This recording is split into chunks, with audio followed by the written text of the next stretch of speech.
അപ്പോൾ ഗൈസ്, ഞങ്ങൾ ഫ്രണ്ട്സ് എല്ലാവരും ചേർന്നൊരു ഔട്ടിംഗ് പ്ലാൻ ചെയ്തായിരുന്നു. അത് കർണാടകയിലെ സക്കലേഷ്പുര എന്ന സ്ഥലത്തേക്കായിരുന്നു. ഞങ്ങളുടെ ഈ ഔട്ടിങ്ങിൽ ഒരു trekking, Shri Betada Bhairaveshwara Swamy temple, Mookanamane falls, Manjarabad fort, Bisile view point, പിന്നെ പ്രസിദ്ധമായ മല്ലള്ളി ഫാൾസ് എന്നിവയാണ് ഉൾപ്പെടുത്തിയിട്ടുള്ളത്. അപ്പോൾ ട്രാവൽ ആർട്ടിൻ്റെ മറ്റൊരു വീഡിയോയിലേക്ക് എല്ലാവർക്കും സ്വാഗതം.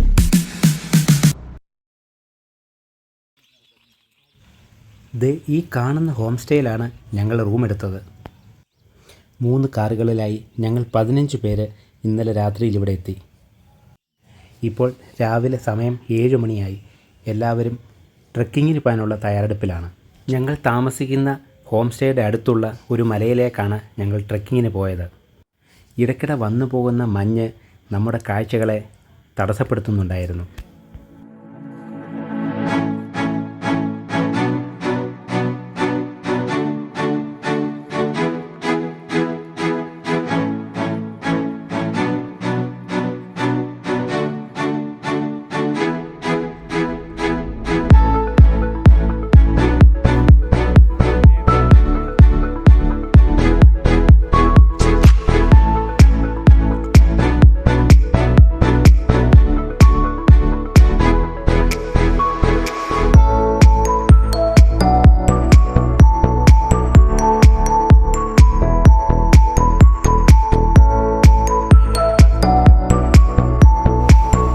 ട്രെക്കിങ്ങിന് ശേഷം ഞങ്ങൾ പോയത് സക്കലേഷ്പുരയിൽ നിന്നും 35 കിലോമീറ്റർ അകലെയുള്ള ബേട്ടെ ഭൈരവേശ്വര ക്ഷേത്രത്തിലേക്കാണ്.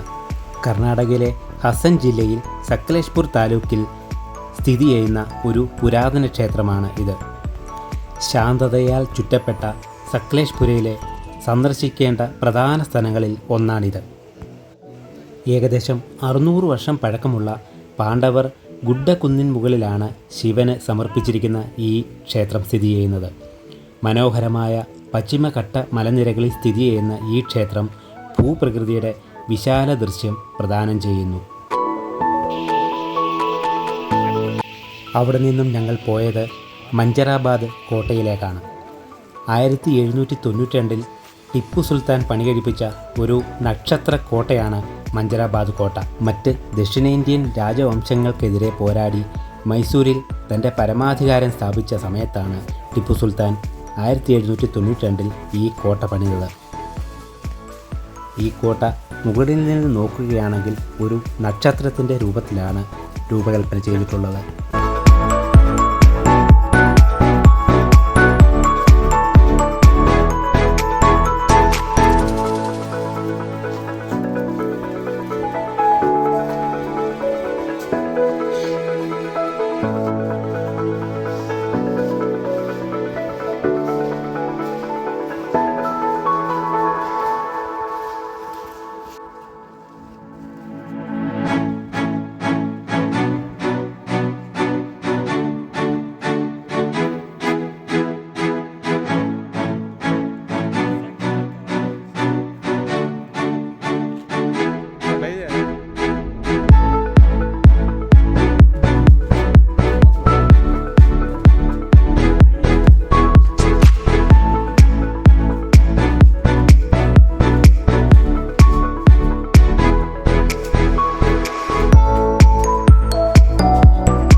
അവിടെ നിന്ന് ഞങ്ങൾ പോയത് മൂകനമനെ വെള്ളച്ചാട്ടം കാണുവാനാണ്.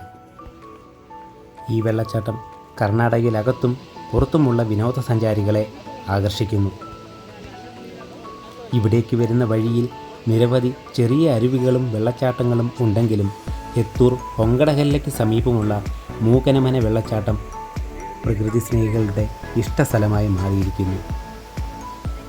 എന്നാൽ പാറകൾ വഴുവഴുപ്പുള്ളതാണെന്നും വിനോദസഞ്ചാരികൾ വെള്ളച്ചാട്ടത്തിനടുത്തേക്ക് പോകരുതെന്നുമാണ് മുന്നറിയിപ്പ്.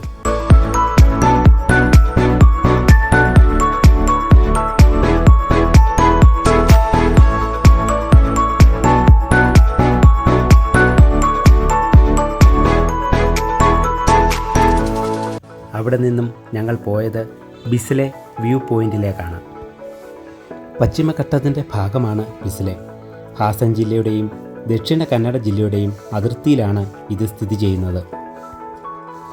ബിസ്ലെ ഗ്രാമത്തിൽ നിന്നും ഏകദേശം 5 കിലോമീറ്റർ അകലെയുള്ള ബിസ്ലെ വ്യൂ പോയിൻ്റ് കുമാരപർവ്വത, പുഷ്പഗിരി, ദൊഡ്ഡബെട്ട എന്നിവ ഉൾപ്പെടെയുള്ള 3 പർവ്വത നിരകളുടെ മനോഹരവും അതിശയിപ്പിക്കുന്നതുമായ കാഴ്ചകൾ ലഭിക്കുന്ന ഒരു വ്യൂ പോയിൻ്റാണ്. ഇവിടെ ഇരുന്ന് കാഴ്ചകൾ ആസ്വദിക്കാൻ വനം വകുപ്പ് ഒരു ഷെൽട്ടർ ഒരുക്കിയിട്ടുണ്ട്. അതിമനോഹരമായ കാഴ്ചകൾക്ക് പുറമെ ട്രെക്കിംഗ് യാത്രക്കാർക്ക് അനുയോജ്യമായ ഒരു സ്ഥലമാണിത്. വൈവിധ്യമാർന്ന സസ്യജന്തുജാലങ്ങളുടെ ആവാസ കേന്ദ്രമായ ബിസ്ലെ റിസർവ് ഫോറസ്റ്റും ഇവിടെയാണ്. മനുഷ്യവാസമില്ലാത്തതിനാൽ വനം സുരക്ഷിതവും ചൂഷണരഹിതവുമാണ്. റിസർവ് വനത്തിലൂടെ കടന്നു പോകുമ്പോൾ മയിൽ, കുരങ്ങ്, പുള്ളിമാൻ, ആന തുടങ്ങിയ വൈവിധ്യമാർന്ന വന്യമൃഗങ്ങളെ കാണുന്നതിനും ഇവിടെ വിനോദസഞ്ചാരികൾക്ക് കഴിയും. വെള്ളച്ചാട്ടങ്ങളും അരുവികളും നിറഞ്ഞ പച്ചപ്പിൻ്റെ പുതപ്പുകൊണ്ട് സക്ലേഷ്പൂരിലെ പ്രകൃതി സ്നേഹികൾക്ക് ബിസ്ലെ വ്യൂ പോയിൻ്റ് അവിസ്മരണീയമായ ഒന്നാണ്.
അടുത്തതായി ഞങ്ങൾ പോയത് മല്ലള്ളി വെള്ളച്ചാട്ടം കാണുവാനാണ്. സോംവാർപേട്ട് താലൂക്കിലെ മല്ലള്ളി വെള്ളച്ചാട്ടം സന്ദർശകർക്ക് അതിമനോഹരമായ കാഴ്ച നൽകുന്നു. കൂർഗിലെ അത്ര അറിയപ്പെടാത്ത വെള്ളച്ചാട്ടങ്ങളിലൊന്നായ മല്ലള്ളി വെള്ളച്ചാട്ടം പുഷ്പഗിരി മലനിരകളുടെ താഴ്വരയിലെ മനോഹരവും ഗംഭീരവുമായ വെള്ളച്ചാട്ടമാണ്. കുമാരധാര നദി പാറക്കെട്ടുകൾക്കിടയിലൂടെ ഒഴുകി വരുന്ന ഈ വെള്ളച്ചാട്ടത്തിൻ്റെ ഭയാനകമായ ശബ്ദം ഏകദേശം 1 കിലോമീറ്റർ അകൽ നിന്നുപോലും നമുക്ക് കേൾക്കുവാൻ സാധിക്കും. ഏകദേശം 600 പടവുകൾ ഇറങ്ങി താഴേക്ക് ചെന്നാൽ നമുക്ക് ഈ വെള്ളച്ചാട്ടം അടുത്ത് നിന്ന് കാണുവാൻ സാധിക്കും. അടുത്തു നിന്ന് നോക്കുമ്പോൾ ഈ വെള്ളച്ചാട്ടം ആശ്വാസകരമായ അനുഭവം നൽകുന്നു. വെള്ളച്ചാട്ടത്തിൻ്റെ അടിത്തട്ടിലേക്ക് ശ്രദ്ധാപൂർവം ചവിട്ടി മൂടൽമഞ്ഞുള്ളതും തണുത്തതുമായ അന്തരീക്ഷം ആസ്വദിക്കാം. വെള്ളച്ചാട്ടത്തിൻ്റെ അടിഭാഗം ചുറ്റുമുള്ള വനത്തിൻ്റെ നല്ല കാഴ്ച നൽകുന്നു.